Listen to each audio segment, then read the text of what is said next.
let me tell you, the moment I saw Palsy, I went from this to this.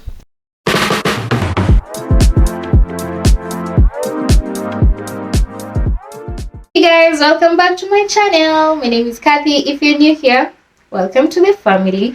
I'm so happy that you're here today. If you are a returning subscriber, I'm so happy that you keep coming back every day. This gives me so much motivation to keep going, and I appreciate the support, the constant support.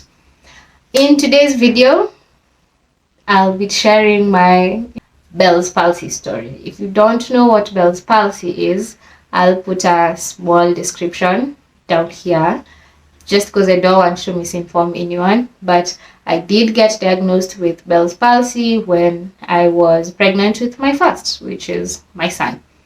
And I remember when I did get diagnosed with it, there was not a lot of information about it anywhere.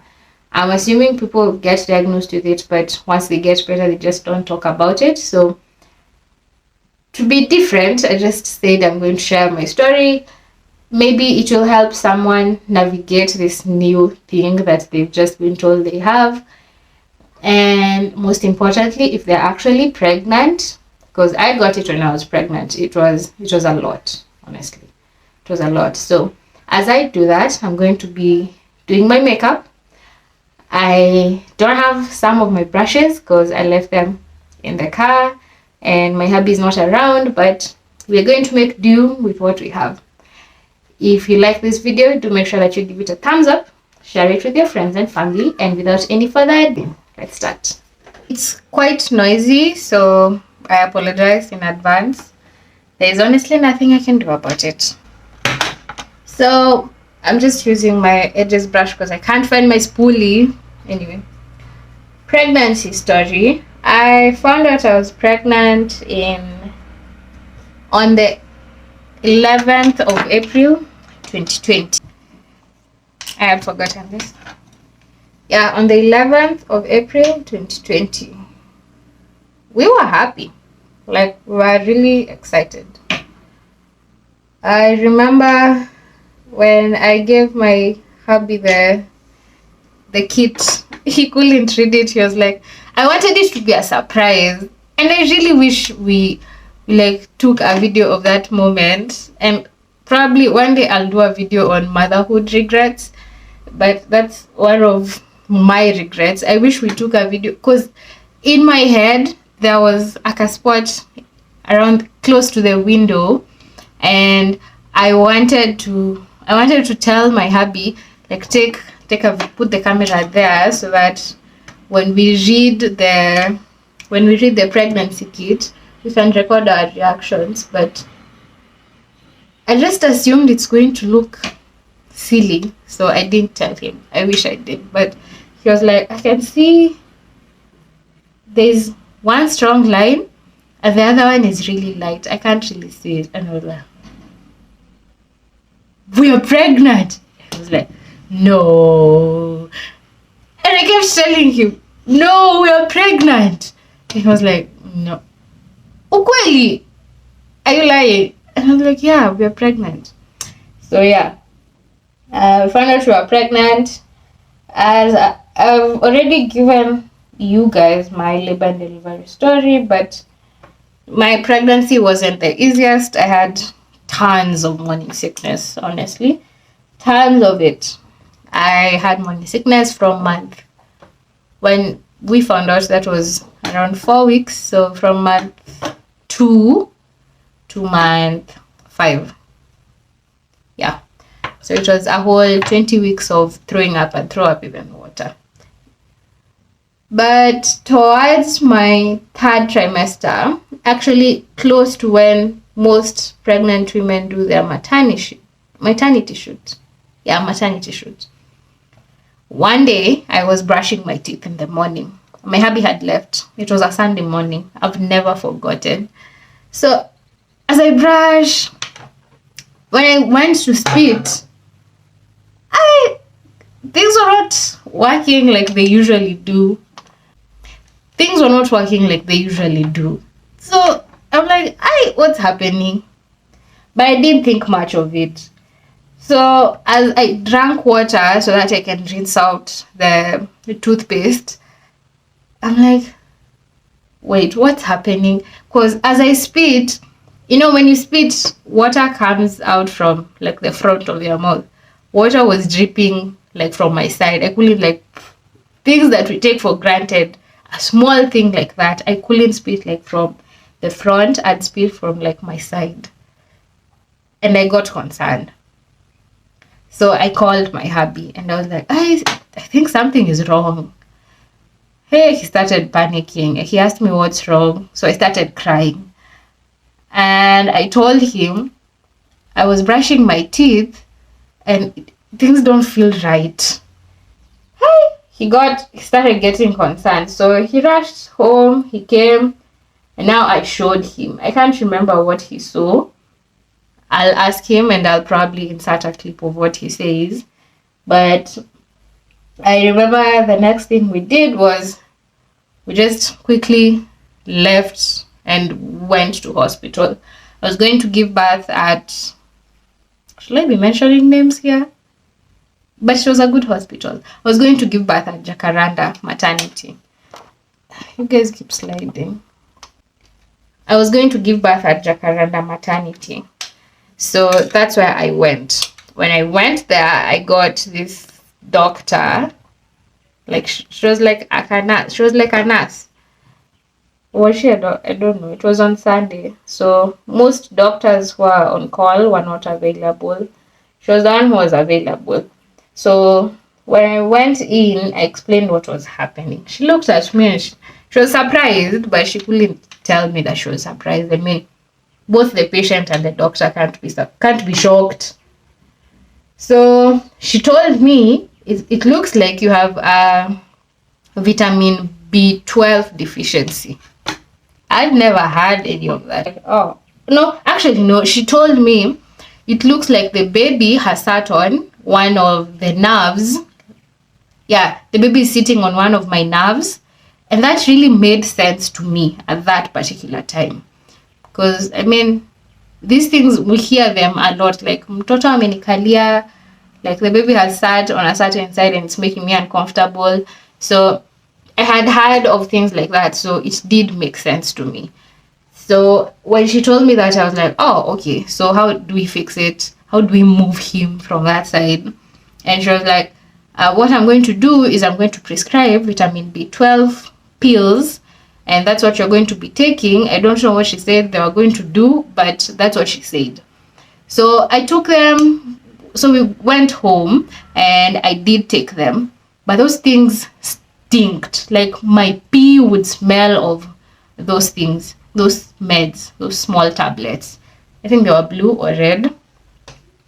So I took them and then still I wasn't convinced. Like something deep down was telling me this wasn't the right diagnosis. So since we had two hospitals we were thinking about in terms of maternity, I told my hubby, let's just go. I'm just sharpening my pencil. Let's go to this other hospital. Now, Uhainema. If you're from Kenya, you probably have heard of these hospitals that I'm mentioning. Let's go to Uhainema. We hear what they're going to tell us. And he was like, that's fine. Because, I mean, he could see how I looked. Personally, I didn't know how I looked. So, at this point, I wasn't really concerned of what was happening. So, following day, we woke up really early. Because if you've been to Uhainema, you know the lines that are there. It's not a joke. It's not a joke. So, we woke up really early and we left, went to hospital. When we got there, the line, it was insane. And this is why I honestly, personally, my hubby and I, we don't like public hospitals only because of that. The lines are crazy. They're crazy. So we went and waited for the guy. Now we got there at around I think 9. And we only got to see the doctor at 12 p.m. And the more it was getting closer to lunchtime, the more the reality was dawning on us that we might have to go home without seeing the doctor, because you know public hospitals, once it clocks 1 p.m. everyone is out for lunch, and you will probably see them at around 3 p.m. or 4 p.m. So we waited. When it was our turn, we got in. We got a good gyna there. The doctor that was there was good, and he was informed. So immediately we walked in and sat down. He asked me what's the problem. I told him half of my face, I can't spit right. That was the only thing at that particular time. This is now 24 hours later. The only thing I could see was that I was not spitting right. And also that same night when we got back home, as I was eating supper, like when I'd open my mouth and put food, it would start like drooling from one side, the other side. But when I eat from like the other side that was now active, the food would stay in my mouth, like I could chew.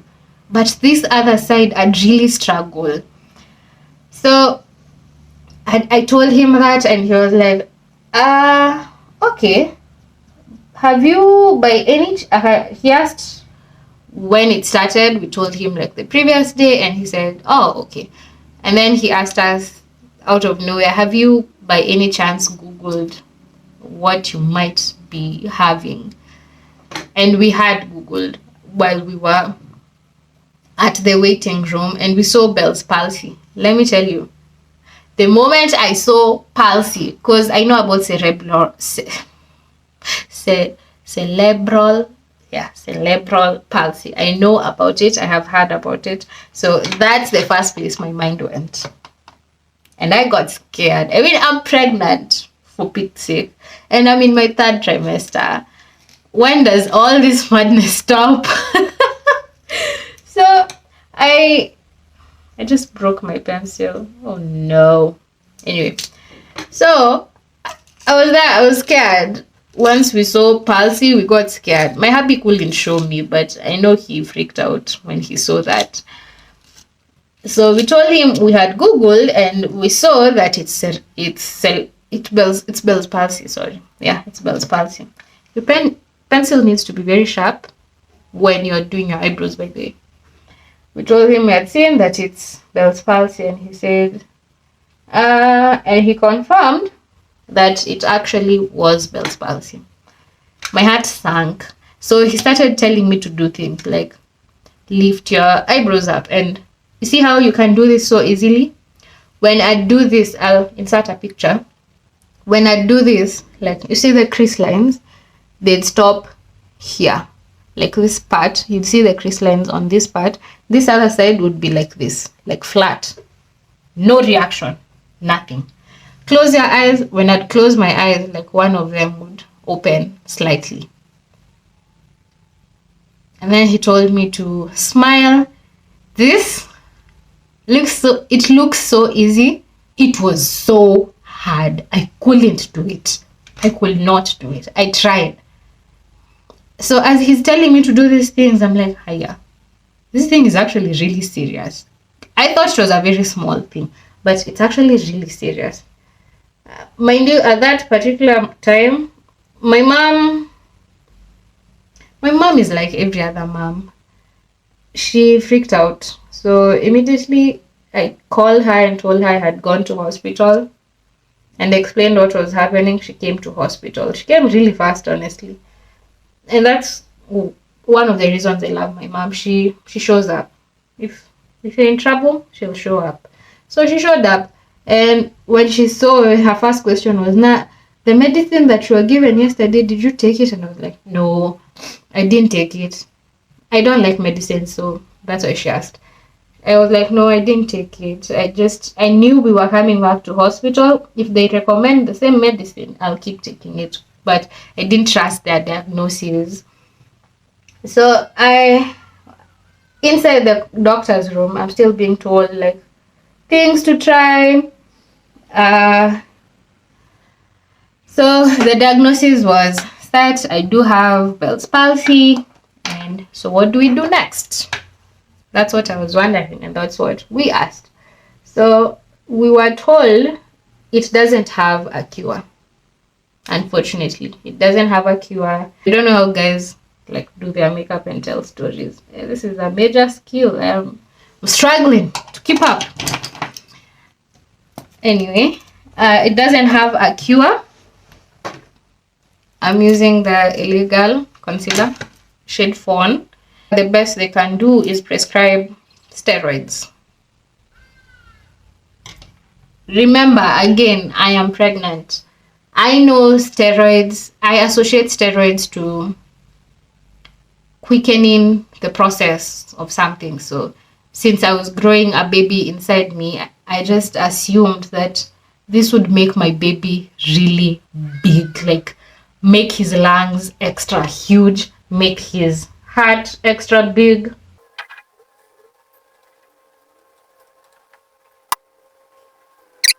Because we've seen, like in movies, once they inject steroids on things, they grow, like they grow crazy at a crazy rate. So I didn't want to give birth to a premature baby. That was one of my fears. And the other one was I didn't want to give birth to a baby who was too big. I mean, I was going to have a normal delivery. That was the plan. So if he gets too big, how will he get out? How? So we did ask. We asked steroids and pregnancy, how will that work? Won't it affect the baby? And the doctor just said it will be small doses per day.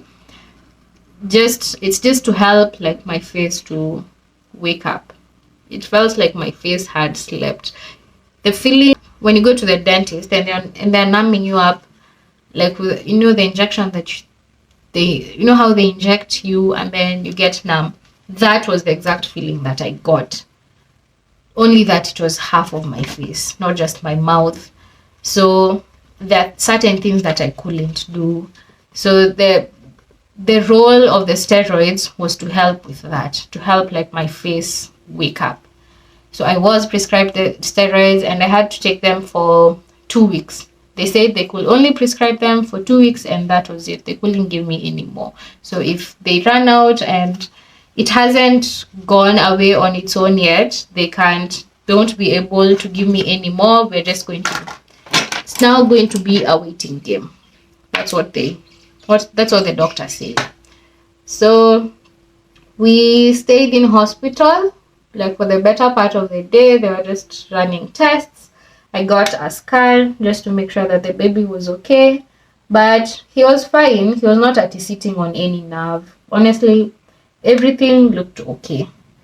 So I was prescribed my steroids and we went home. Now the healing journey was now the hardest part for me because I like taking photos. I take a lot of photos in a day. And maybe I've said this before. Once upon a time, I used to be a model. This is in quotes because I wasn't really a model. I wasn't like Kendall Jenner. No. No, don't think that far. I just like take photos for a clothing brand. And my identity, the things that like someone can identify you with, for me, it has always been my smile. It has always been my smile, and that was the one thing that had been taken away from me. So I did not know this new normal. But thank God we were living in COVID eras, so I'd wear masks a lot. Every time I'd leave the house, I'd just wear masks. The steroids, I did take them. I took them for the 2 weeks that they were recommended, and every day I remember just praying. I hope that the same way I slept and woke up and found out that I had this thing, I'm hoping that tomorrow when I wake up, I'll wake up and find out that it's gone. I do not know what this life is and I do not appreciate it. But it didn't go away. So we were getting close to my maternity shoot, but I didn't want to postpone it because I was taking my maternity photos at 36 weeks. 36 weeks is considered pre-full term. It's almost full term. the baby can be born at that time and the baby will be okay, because most of them have fully developed by then. I think this again is just, I'm not a doctor, I'm not a professional, so I couldn't postpone them because one, I was scared that I'd go into labor and not have my maternity photos. And throughout my pregnancy journey, this is the only thing I was looking forward to, like going to the studio and wearing my bodysuit and just taking photos to remember this big ass bump that I am so in love with. So we didn't postpone our maternity shoot. So the journey to learning how to live with Bells Palsy began, and that was again the hardest thing I had to do. So I remember the first time we went to Garden City with my hubby. It was at night. I don't even know what we had gone to buy. Maybe pizza. So as we were there, I told my hubby, take a photo of me. So I went and stood somewhere and I took a photo. I'll insert the photo. I cried when I saw those photos. To me, that was the ugliest I had ever been. I felt, I cried. I was heartbroken. I couldn't believe this was me. I mean, smiling comes so naturally to me. I mean, look at me right now as I'm talking. So I have never struggled with smiling. So anytime he'd like take the camera and want to take a photo, my first instinct is, I tried doing that, they'd come out so horribly, and that would make me so insecure. So we began the journey to learning how to pose now with this disability. I don't know if I should call it that, but it did feel like a disability to me. So that day we practiced, and once I knew like my angles, we went home. Couldn't believe I was going to go home and I don't have a photo from there. And I looked really cute, honestly. I had even dressed up. So every week we started a thing where every week we'd go like to a park or something. And God bless this man for me because he was so supportive. I don't know how I would have been able to survive the Bells Palsy journey without him. He was so supportive. We'd go every week to like parks. We went to the museum.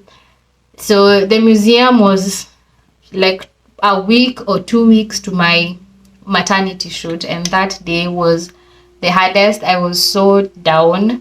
Like every photo we took just looked so bad. He'd like direct me and tell me, don't smile, because as I said, my first instinct is always to smile. So he'd keep reminding me like, don't smile, hold it there, don't turn, let's not use this side, let's use this other side. That day we did a lot of work. We took a lot of photos. I'll insert again another one. But I remember there was one photo that we took. I felt like it was a really cute photo, like I had really tried and I looked really nice, and I posted it. And my small sister, God bless her soul, my small sister posted it on her WhatsApp, and she was like, guys, pray for her, she's really tired. And I'm like, I'm not tired, I was trying to smile. And that's my smile. That's how I can smile right now. So that also kind of made it feel like I'm using Maybelline foundation. I bought this sample size because I don't do this every day, so I don't need a big bottle. It will just expire before I finish it.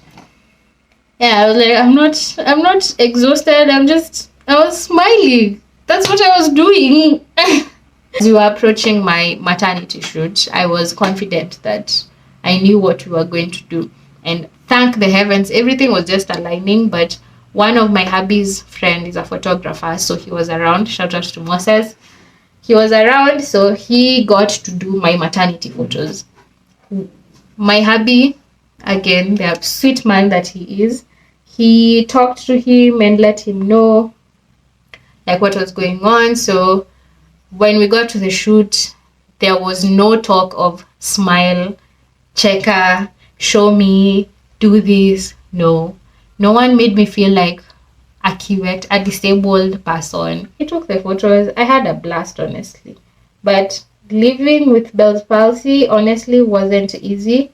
I remember I'd stay in the house a lot.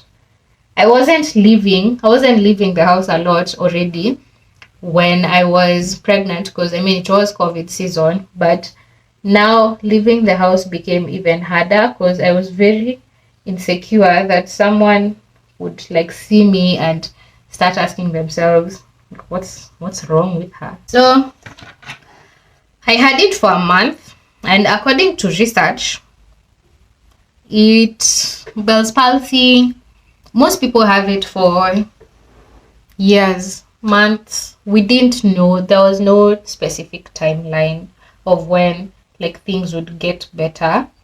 So that's why you hear me talk a lot about learning how to live with it, because I just felt like the earlier I accept and I start like telling myself I need to learn how to live with it before the time it does get better.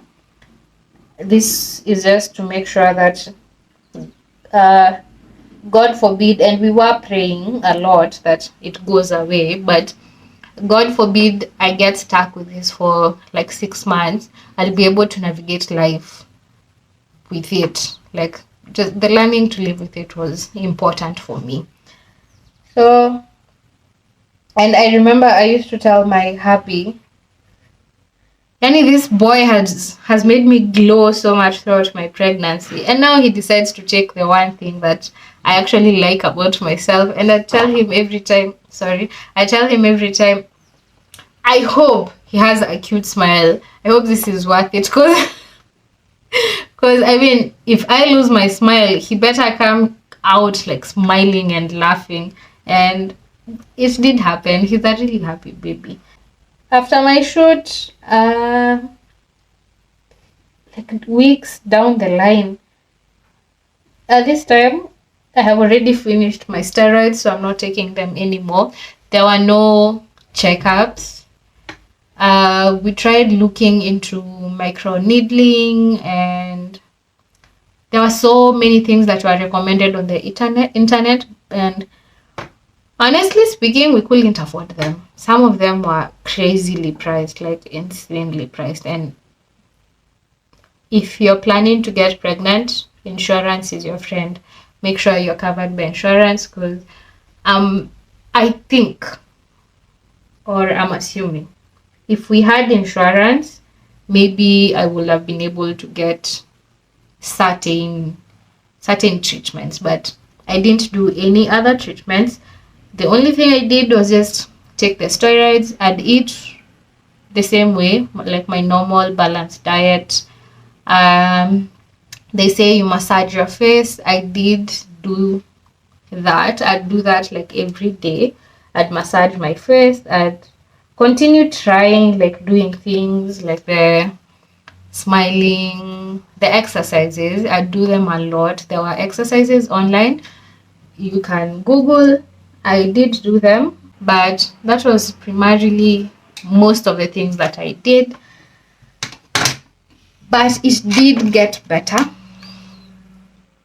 By the time my son was born, he was born at 41 weeks. Yeah, he was born at 41 weeks.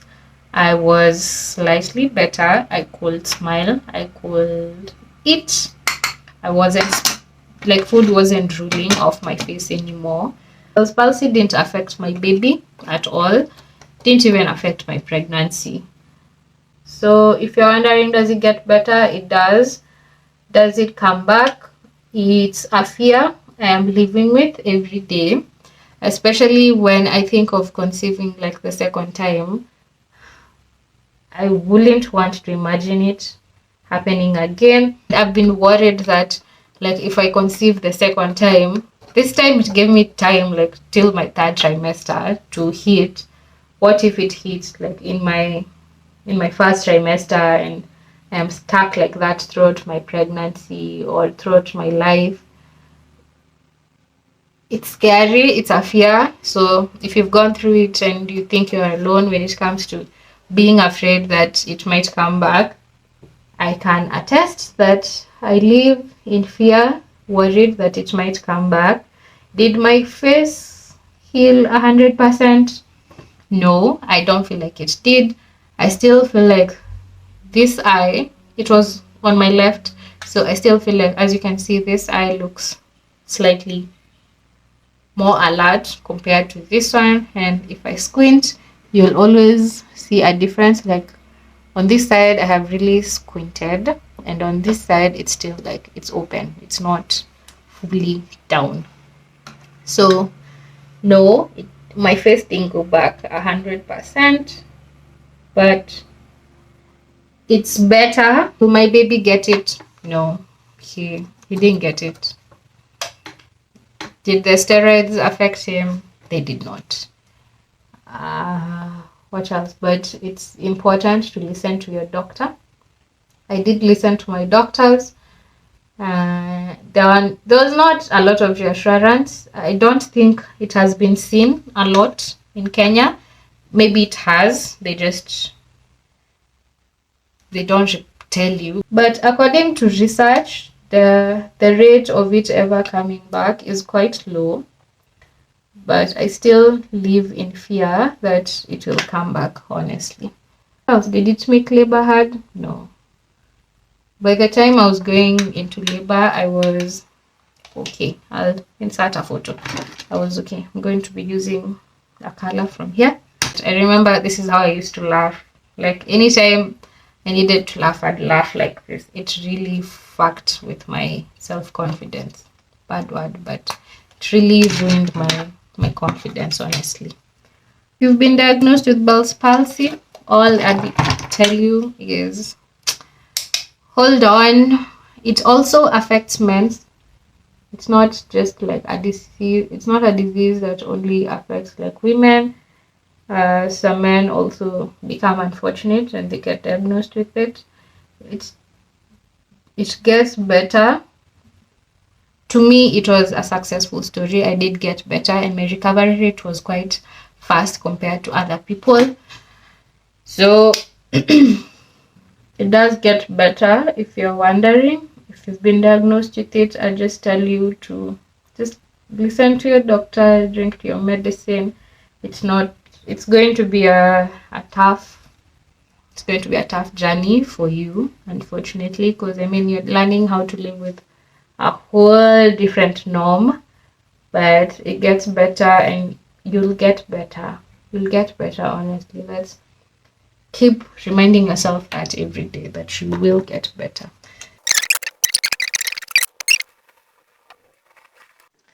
I'm all done doing my makeup. If you liked my story, give this video a thumbs up. Please give this video a thumbs up. I still have some concealer on my hand, but thank you so much for watching. I am so happy that you've watched from the beginning to the end. And if you've watched the beginning to the end and you haven't subscribed, this is your time to subscribe. Please subscribe. But thank you so much for chilling here. Thank you so much for watching this whole video throughout the ramblings that were happening. But I will get better at doing my makeup and storytelling. But other than that, thank you so much for being here, and I'll see you all in the next one. Bye bye.